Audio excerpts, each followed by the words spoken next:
شروع اللہ کے نام سے جو بڑا مہربان نہایت رحم والا ہے۔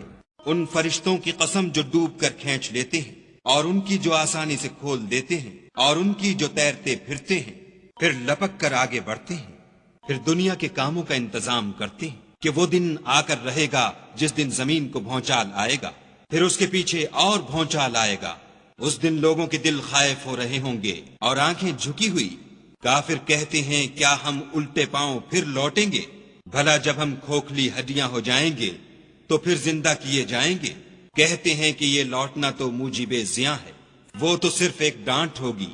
اس وقت وہ سب میدان حشر میں آ جمع ہوں گے۔ بھلا تم کو موسیٰ کی حکایت پہنچی ہے جب ان کے پروردگار نے ان کو پاک میدان یعنی طوا میں پکارا اور حکم دیا کہ فرعون کے پاس جاؤ، وہ سرکش ہو رہا ہے، اور اس سے کہو کیا تو چاہتا ہے کہ پاک ہو جائے اور میں تجھے تیرے پروردگار کا رستہ بتاؤں تاکہ تجھے خوف پیدا ہو۔ غرض انہوں نے اس کو بڑی نشانی دکھائی مگر اس نے جھٹلایا اور نہ مانا، پھر لوٹ گیا اور تدبیریں کرنے لگا اور لوگوں کو اکٹھا کیا اور پکارا، کہنے لگا کہ تمہارا سب سے بڑا مالک میں ہوں۔ تو خدا نے اس کو دنیا اور آخرت دونوں کے عذاب میں پکڑ لیا۔ جو شخص خدا سے ڈر رکھتا ہے اس کے لیے اس قصے میں عبرت ہے۔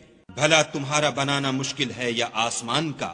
اسی نے اس کو بنایا، اس کی چھت کو اونچا کیا پھر اسے برابر کر دیا، اور اسی نے رات تاریک بنائی اور دن کو دھوپ نکالی، اور اس کے بعد زمین کو پھیلا دیا۔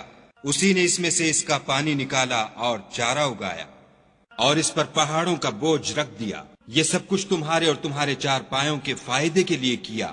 تو جب بڑی آفت آئے گی اس دن انسان اپنے کاموں کو یاد کرے گا اور دوزخ دیکھنے والے کے سامنے نکال کر رکھ دی جائے گی۔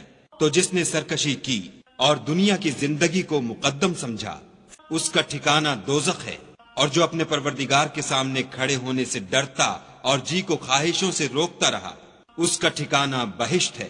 اے پیغمبر صلی اللہ علیہ وآلہ وسلم، لوگ تم سے قیامت کے بارے میں پوچھتے ہیں کہ اس کا وقوع کب ہوگا، سو تم اس کے ذکر سے کس فکر میں ہو؟ اس کا منتہا یعنی واقع ہونے کا وقت تمہارے پروردگار ہی کو معلوم ہے۔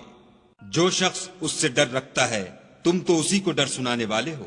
جب وہ اس کو دیکھیں گے تو ایسا خیال کریں گے کہ گویا دنیا میں صرف ایک شام یا صبح رہے تھے۔